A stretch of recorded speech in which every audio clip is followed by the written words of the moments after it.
Welcome to another episode of the Jampack Report, today for May the 4th of 2021. Of course, my name is Samuel Adams, and this is a daily gaming news podcast meant to bring you everything you need to know from around the industry. Hosted on YouTube and podcast services around the world 5 days a week, it's your one-stop shop for everything you need to know. So if you enjoy the show and you like what you see, hit that subscribe button and keep coming back for more. However, I will say one of the biggest stories of the week has been the Epic versus Apple court case that has kicked off, and unfortunately I can't cover every piece of news that is coming out of this court case. Number one, because a lot of it has not been confirmed. Number two, a lot of it is stuff that is, quite frankly, kind of irrelevant in the grand scheme of your day-to-day gaming routine.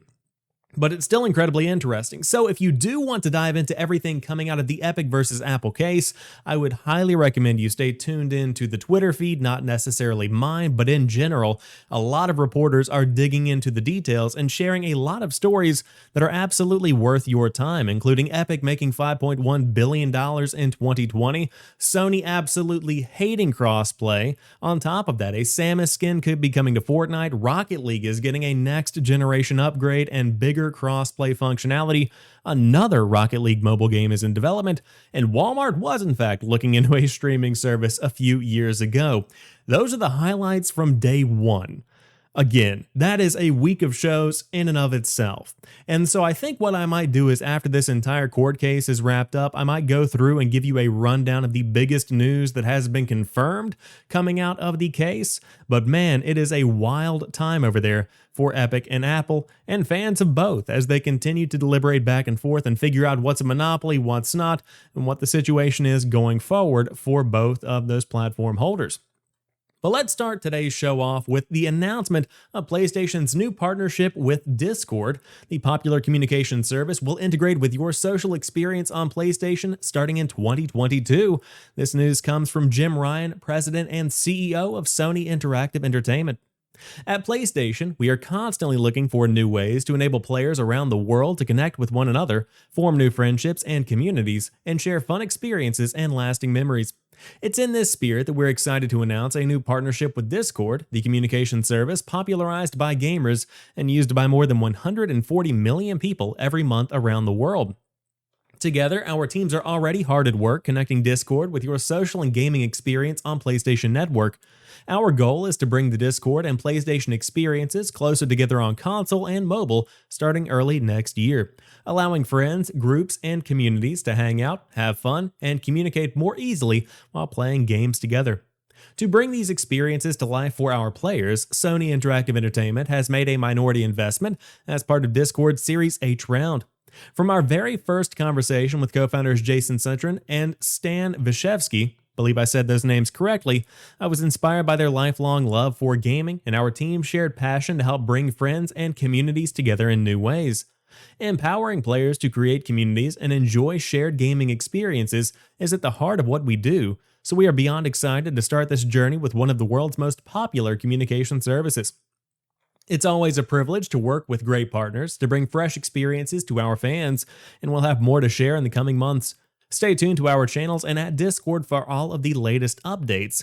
So in short, this is kind of a half step towards what a lot of people were expecting Microsoft to announce. Of course, if you weren't following along with the news, there were some talks being held between Microsoft and Discord for a potential acquisition, and this is the first step towards something larger, but I'm not exactly sure how big this integration is going to be. Of course, we've seen integrations before where you can see somebody's presence and see someone's activity on Discord. For instance, if they're playing something on Xbox, that will show up and it will show you what activity they are currently doing. But in terms of integrating directly with a network, that's something that has not been done yet. And so this could be the first situation where you see Discord actually integrated with another platform holder's communication system. My big question here is, how close are console and mobile affiliated here? because Discord and PlayStation experiences are being brought closer together on console and mobile starting early next year. Does this have something to do with the way that many people already use Discord, where you see them turning to their mobile device for communication while playing their games? How does this all work together? Is this something that's done through the PlayStation app and Discord is used as a back-end service for that purpose? I want to know more about this project at hand. Ideally, Discord becomes something larger in the years ahead, because Discord is a fantastic way for communities to gather and for friends to connect. And so ideally, what this would end up being is that PlayStation kickstarts this conversation in the same way that Microsoft and Nintendo kickstarted the crossplay conversation a few years ago with Minecraft, where if PlayStation begins to integrate Discord directly into their basic communication service and increase the quality and increase the reliability and increase the ability to communicate with people on other platforms, Microsoft could get in on the game. You could see Nintendo get in on the game. And then you would have a ubiquitous communication platform where people no longer have to use a third-party service like Discord. It is the service to use across all platforms. That is incredibly powerful. That's also probably a pipe dream. I think Microsoft could do it. I think PlayStation could do it. Obviously, it's being done already on PC.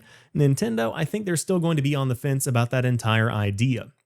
But regardless, very exciting to see, and I'm glad to see PlayStation really making a big power move to get people on board and to really engage their community and show them the value that PlayStation can bring to the table.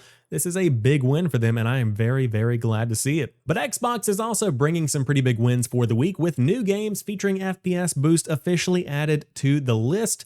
The update comes today, May 3rd, where they said, quote, "We released our largest drop of games featuring FPS boost to date, bringing the total titles boosted to 97, many of which are included in Game Pass and EA Play, which is included with Game Pass Ultimate." Very notably, you have the entire Assassin's Creed game collection. You have Assassin's Creed 3 Remastered, Rogue, the Ezio Collection, and Unity, all running at 60 frames per second across Series X and Series X.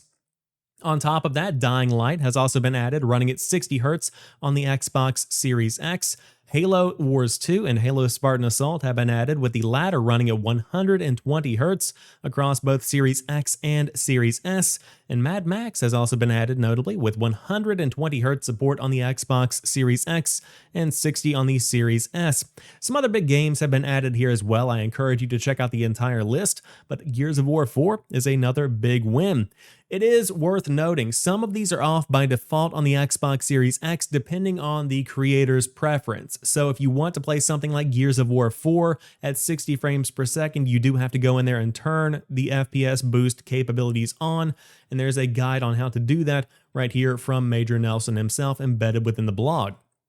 Huge deal here for backward compatibility, and I talk about this frequently because if you look at some of these legacy games, I would love to go back and play them, but for instance, a game like Far Cry 4 runs at 30 frames per second, and so I might not want to go back and play it. But during the first round of FPS boost announcements, you see Far Cry 4 getting bumped up, so now it feels like a much more modern game.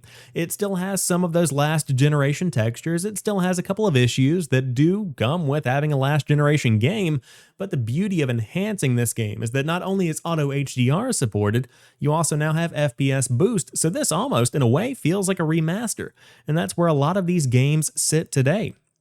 I would love to go back and check out the Assassin's Creed collection here. I think that to see the Ezio collection running at 60 frames per second at 4K, absolutely something that I want to do. And Assassin's Creed Unity has really turned around since it was released on the Xbox One, where it ran at roughly 12 frames per second, now up to 60 FPS on the Xbox Series X.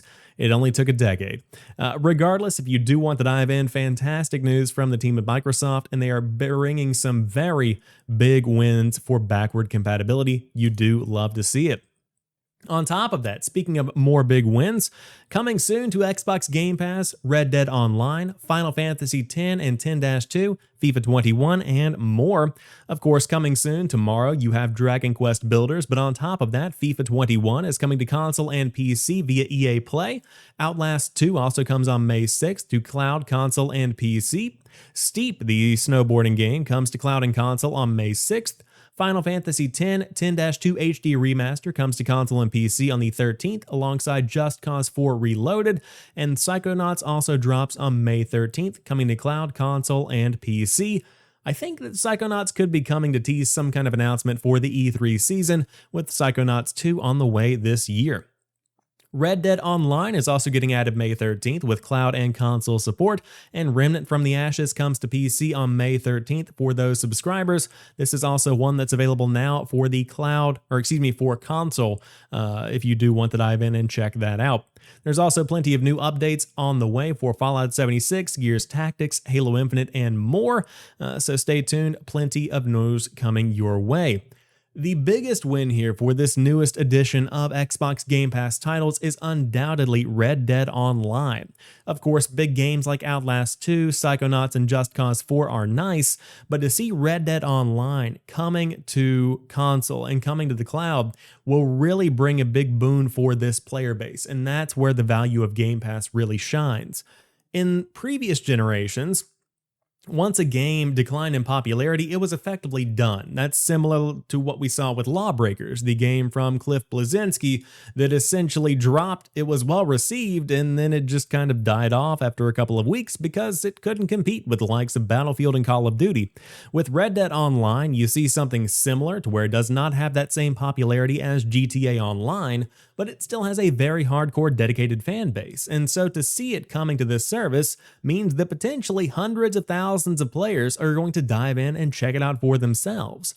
And so it might even be one that I dive into and give a look. But if you do want to check out any of these games, Game Pass Ultimate is a fantastic way to get access to hundreds of games across your devices.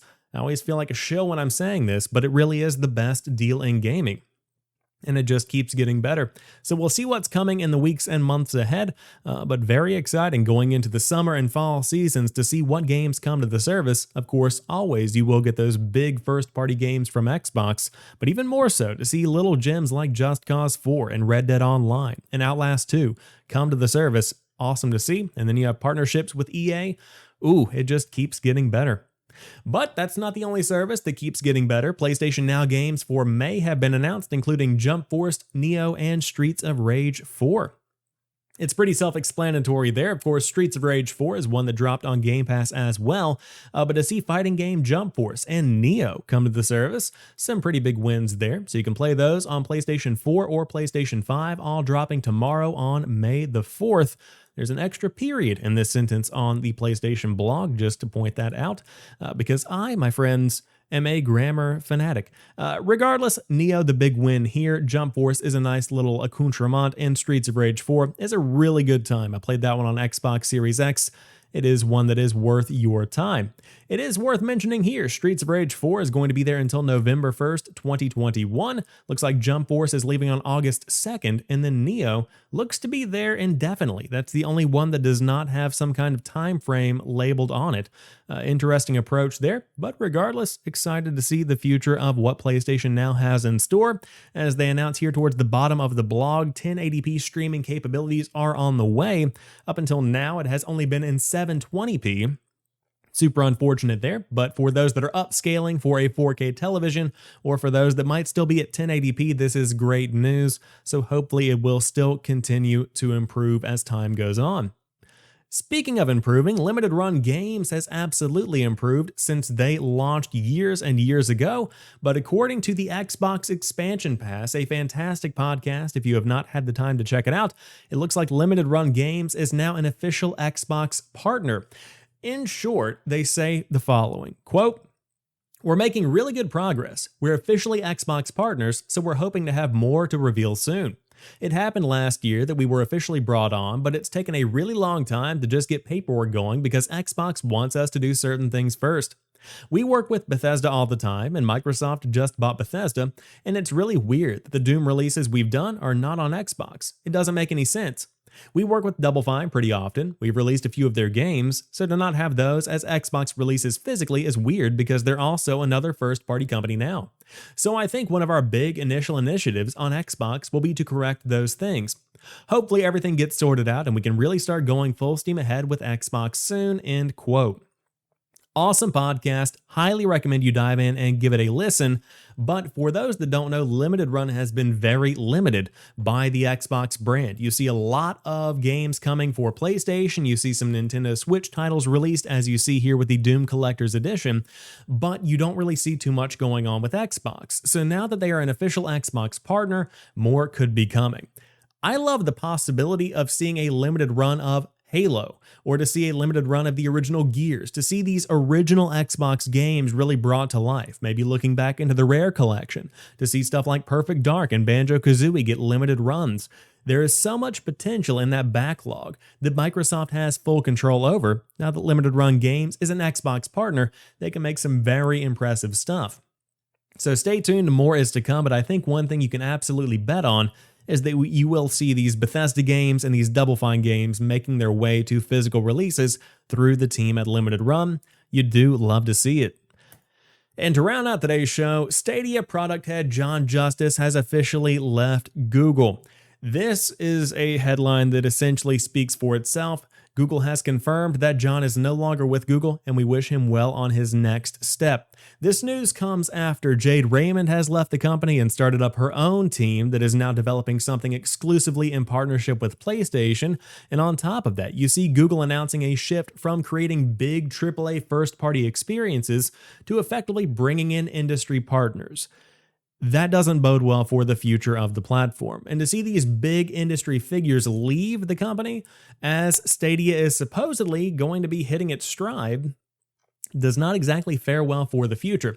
I was talking to my friend at work about this today, and Google really missed an opportunity whenever Cyberpunk dropped, and Stadia immediately became the best way for somebody to experience Cyberpunk without a very high-end next-generation console or an incredibly high-end PC. That was their peak, and since then it has just continually become lesser and lesser of an impressive service, going so far as to last week announcing that a search bar was coming to the platform. 2 years after the release of the platform, it finally got a search bar, and on top of that, Imran Khan announced that it was broken. The search bar did not even work that well. And so whenever you have something happening like that, you know the Google Stadia is in a rough way. And if I had to guess, Google will eventually just use this as another service they provide to other platform holders. They can free up that server space, they can sunset Google Stadia, and eventually just bring other servers online that support stuff like xCloud, or that support stuff like Sony's PlayStation Now, or perhaps another third-party service, or they could potentially just sunset that service altogether and reallocate that server space elsewhere.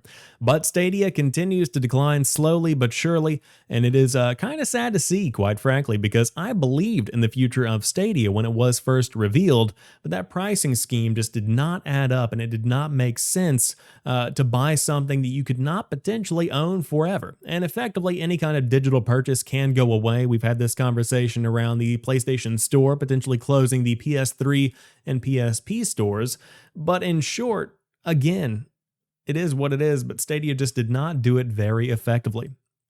That rounds out today's show. However, if you enjoyed today's show, drop me a like down below and let me know what you think about everything we talked about here today, from the Epic versus Apple court case to PlayStation picking up a partnership with Discord. Would love to hear what you have to say. But until tomorrow, you guys have a fantastic rest of your day. I'll talk to you soon, and peace.